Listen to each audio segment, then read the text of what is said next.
muchas cuestiones que es importante que podamos abordar acá, sobre todo desde el punto de vista filosófico.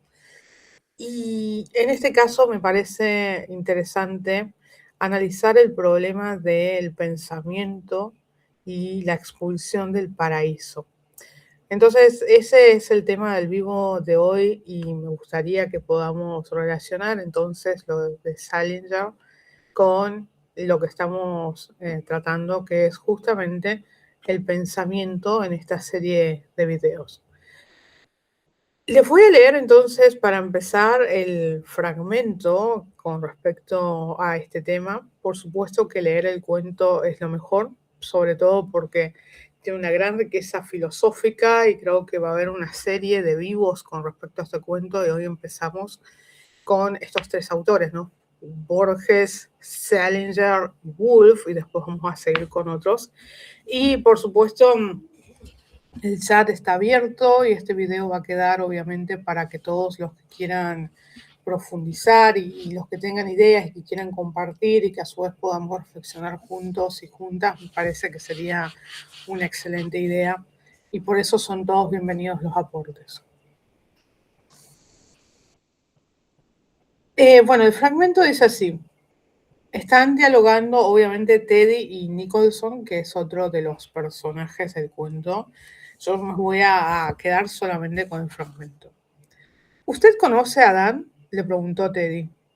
Si conozco a quién, a Adán, el de la Biblia.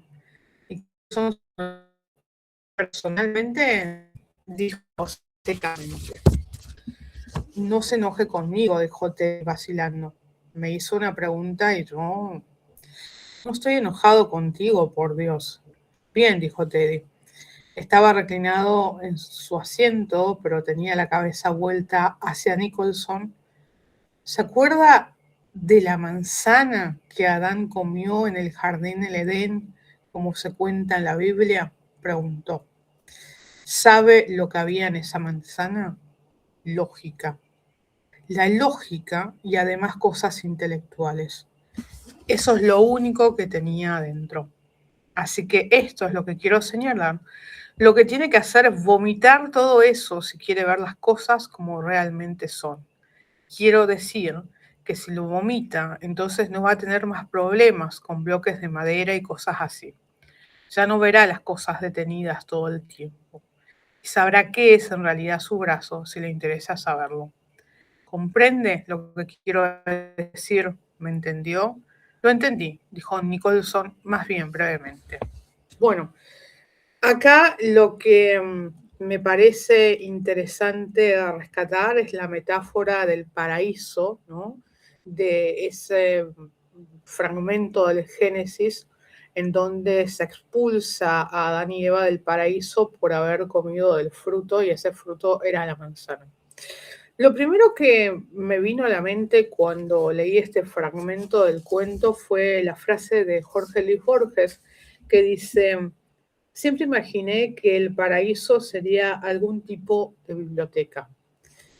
¿Y cómo se relacionan ambos aspectos, no? Porque de alguna manera dentro de la sociedad occidental se ha considerado que el saber por antonomasia es el saber científico y sobre todo de las ciencias, dentro de las cuales la lógica es una ciencia formal, obviamente, ¿no? Entonces podríamos pensar que Borges está justamente pensando, valga la redundancia, en un paraíso como un lugar en donde existe esta proliferación de conocimientos, en donde hay esta biblioteca llena de saberes, ¿no? Que están ahí por ser legitimados por ser un tipo de conocimiento prevaleciente, que es un tipo de conocimiento científico. Y otra frase que había leído en estos últimos tiempos, y que es de Virginia Woolf, que dice: cierren sus bibliotecas si quieren, pero no hay puerta ni cerradura ni cerrojo que puedan imponer a la libertad de mi mente. Perdón por la demora, que no entendía mi propia letra. Y acá tenemos otra concepción, en este caso de biblioteca, ¿no? O sea, como de un ámbito institucional para el cual nosotros para poder acceder deberemos tener algunas características, ¿no? Como se desprende justamente de los textos de Virginia Woolf, que son muy conocidos con respecto a estas críticas. Ahora bien, Woolf hace énfasis en lo que sucede cuando pensamos la mente como un lugar de libertad. Pueden cerrar las bibliotecas, pueden quemarlas como en bibliotecas de la historia, pero el punto es que en la mente anida la libertad.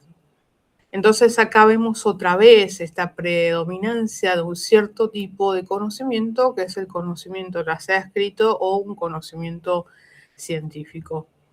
Un conocimiento que tiene que ver con las bases que han fundamentado la concepción de lo que es saber dentro de la sociedad occidental. Entonces me parece que Teddy viene a poner en cuestión esto, ¿no? De por qué, y esta es la pregunta filosófica que tenemos que hacernos, ¿por qué pensamos que el paraíso, ese paraíso, ¿no?, terrenal, en el sentido de decir el lugar soñado para vivir sin necesidades, sin preocupaciones, etcétera, tendría que ser una biblioteca, tendría que tener ciertas características de ciertos saberes, ¿no?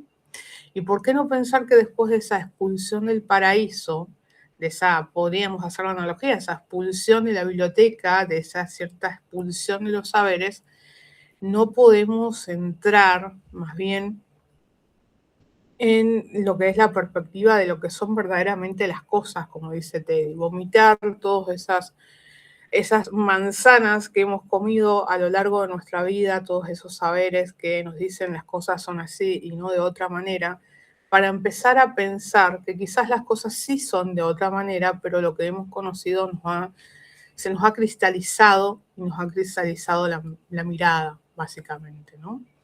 Entonces, Teddy en otra parte del cuento habla de los comedores de manzana. ¿Cuántas veces, en nuestro caso, hemos sido comedores de manzana en el sentido de decir, hemos privilegiado un cierto tipo de conocimiento en detrimento de otro? ¿Y por qué hemos privilegiado ese conocimiento?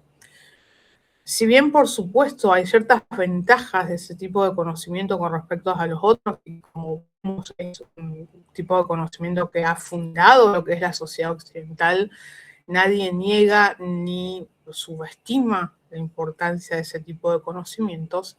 También creo que es importante poder pensar que hay otros tipos de conocimientos y que también son válidos, ¿sí?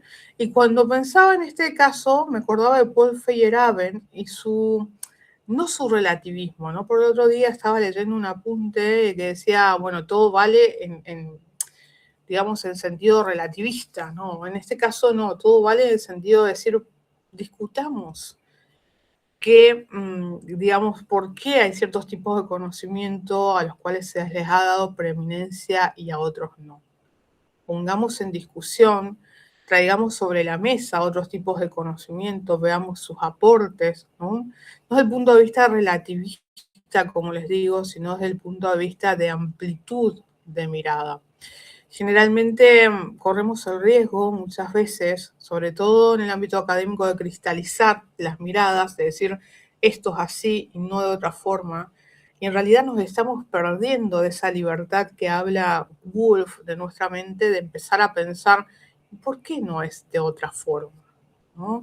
Esta posibilidad que nos da la filosofía de desnaturalizar lo que parece natural. Nosotros pensamos que hay determinadas cuestiones que son naturales. Pensar que el paraíso debe ser una biblioteca, y si no lo es, si está lejos de ser una biblioteca, y si en realidad el paraíso es una especie de torre de Babel con todos los saberes de la humanidad de todo tipo, pero que es una torre que jamás se cae, que no hay un Dios vengativo que está buscando que esa torre se caiga.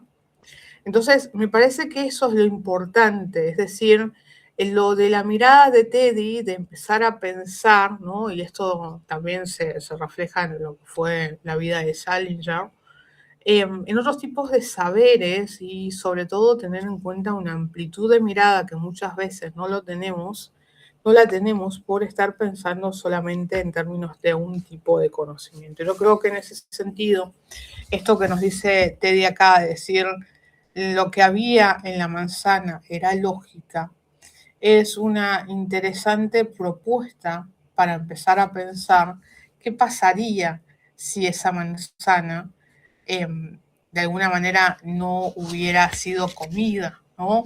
Es decir, si no nos hubiera expulsado del paraíso, ¿qué pasaría? ¿Qué pasaría si en realidad pudiéramos convivir con distintos tipos de saberes sin ser expulsados por la lógica, ¿no? Entonces, esto me parece que es interesante tener en cuenta, ¿no? Entonces, tenemos que tener en cuenta también la pregunta de por qué la experiencia legítima tiene que pasar siempre por la razón, ¿no? Esto se vincula con otras de las construcciones que estábamos haciendo en el canal de YouTube, sobre todo, soy Danina Torres, que era el tema este de por qué se le da preeminencia a la razón por sobre lo sensorial, ¿no? Desde el punto de vista, si nosotros nos remitimos a sus orígenes, podemos ver lo que ha sido Descartes cuando dice los sentidos nos engañan y a partir de ahí la importancia del racionalismo, ¿no? Pero el punto es que en la actualidad seguimos dándole mucha importancia al racionalismo. Dentro de esa importancia del racionalismo podemos tener la correlación, por ejemplo, o podemos tener la importancia que se le da a los desarrollos, por ejemplo, inteligencia artificial, cada vez menos, incluso ha sido considerado por bastantes autores, entre los cuales tenemos a Descartes con su duda con respecto a los sentidos, pero también a otro autor que habíamos visto en los vivos de YouTube, era Anders, con su crítica del cuerpo como algo imperfecto, ¿no? En contraposición con las máquinas y cómo existía siempre esa asimetría entre el cuerpo humano imperfecto y de alguna manera que no está destinado, digamos, a vivir mucho tiempo y las máquinas que sí. Entonces es como que vemos en distintos autores esta preeminencia de la razón en contraposición a lo corporal. Pero el punto es que si nosotros lo vemos desde el punto de vista de lo que está sucediendo con la inteligencia artificial, lo que puede distinguirnos, ¿no?, de la inteligencia artificial no es la razón, sino que es lo sensorial y lo corporal que nos llevan a poder vivir una experiencia y que esa experiencia pase por el cuerpo, cosa que la inteligencia artificial no posee. Entonces, esto de pensar que la razón es más importante que lo corporal es algo que podría ser relativizado, al tiempo que podría ser relativizado también la importancia de cierto tipo de conocimiento en detrimento de otros, ¿sí? ¿Qué pasaría si nosotros dejásemos de comer esa manzana y empezáramos a ampliar la mirada con respecto a otro tipo de conocimientos, ¿no?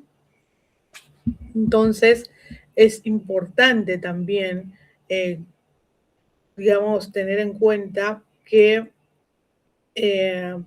nuestro pensamiento puede ser considerado como liberación, ¿no? Como en el caso de Virginia Woolf, que dice, podrán poner cerraduras, podrán cerrar la puerta, podrán ponerse rojos, pero mi mente siempre va a tener libertad, la libertad de mi mente, o el pensamiento puede ser algo que nos encierra. Si nosotros cristalizamos una determinada manera de ver la realidad y esa determinada manera de ver la realidad corresponde a determinado tipo de conocimiento, es probable que ese pensamiento nos esté encerrando, ¿no? Entonces me parece que es importante distinguir la emancipación del conocimiento, ¿no?